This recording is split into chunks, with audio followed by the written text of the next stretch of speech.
Hi, you guys. Just a quick video about your classroom setup as we get ready for all the kids to come back on February 1st.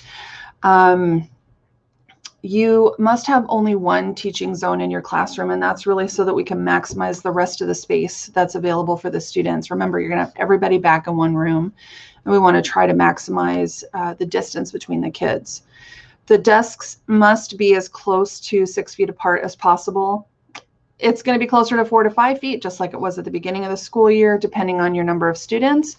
In the agenda that I gave to your unit lead, I have kind of a little map of the way to maximize the amount of space between your students. I did the mock-up a number of different ways and was with the dimensions of 25 by 25, which is one of the middle school classrooms. Some of you have bigger spaces, some of you have just a little bit smaller spaces, but essentially going off of the 25 by 25 feet per room, this layout maximizes the amount of space between students. You don't have to do it that way. However, you have to show me how you are maximizing the space between your students if you're going to do it a different way. Some of you are using tables and things like that, so you can't do it this way. And, you know, like I said, you just have to talk to me about it. In preparation for this February 1st, there's two things. Number one, your seating chart for your classroom, you're going to get a template and you need to fill it out with the student who's sitting in that desk and the distance between them and the next student over. So you're going to have to measure that out. You're also going to need to do the lunchroom seating. And when you do the lunchroom seating, you're also going to get a template for that. We're going to be using the music room. So we're going to spread everybody out as much as possible. You're going to get a template. We want you to fill out the template. And we want you to also try to stick with the kids that are sitting next to each other or around each other in class. That's who they should be sitting around in the lunchroom as well, or in the music room when they're sitting there having their lunch. It is really imperative that as we prepare to go back to having all the kids in the building, that we tighten ourselves up. I've been around the building this last month and have noticed that we're getting kind of sloppy, I guess, with letting the kids congregate, and it makes contact tracing impossible when you're doing group work. So please don't do that. Please keep in mind that we are using your seating charts, the distance between all the kids in all of the areas that we have seating charts. We're using all that information for contact tracing purposes.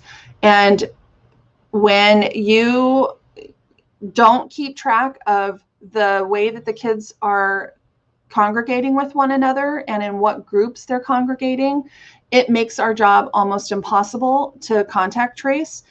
And the end result there is going to be that instead of just having a couple of kids quarantine, we're going to have to quarantine the entire class and the teacher. So we are really, really trying to minimize the ability to, we're trying to minimize having to quarantine as many people as possible. We're trying to limit that for our own sake. We want to preserve you guys as teachers and your health. We want to preserve as many kids here in the building as possible because we know teaching is better in person. And we're trying to also make sure that we can say with honesty and with charity that we have done everything we can in our building to make sure that we're sending your kids home uncontaminated here in our building. Okay, so I really am imploring you to do the best job that you can there. Additionally, Amanda and I are going to be here on the afternoon of Friday, January 29th. We're going to be here until 6 o'clock. And we will also be here on Saturday, January 30th from 10 to noon for anybody who needs to be here during those times as you rearrange your desks and get them set up for the new week on February 1st. You have to have Amanda or myself come in and take a look at your seating arrangements and your seating chart before we start school on February 1st. One of the two of us has to approve it. If you don't call on us to approve it, and we do a walkthrough of your room and there's changes that need to be made, then the two of us are going to make the changes. And I don't want to have to do that to you. I would rather have you decide where people are going to be and how you want your desks. You know, you have some limited options. So, you know, please think about that. And hopefully you can get it all done on Friday afternoon and you guys can help each other out. But if you can't, that's why we'll be here on Saturday in case you need it. Okay.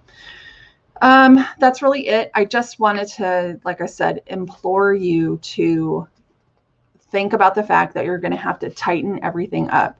We're going to have to go back to 6 feet in the hallway as we're walking from one place to another. We're going to have to go back to no group work. All the sterilizing that we did back in September, we need to kind of get back on this tightened methodology, I guess. Okay.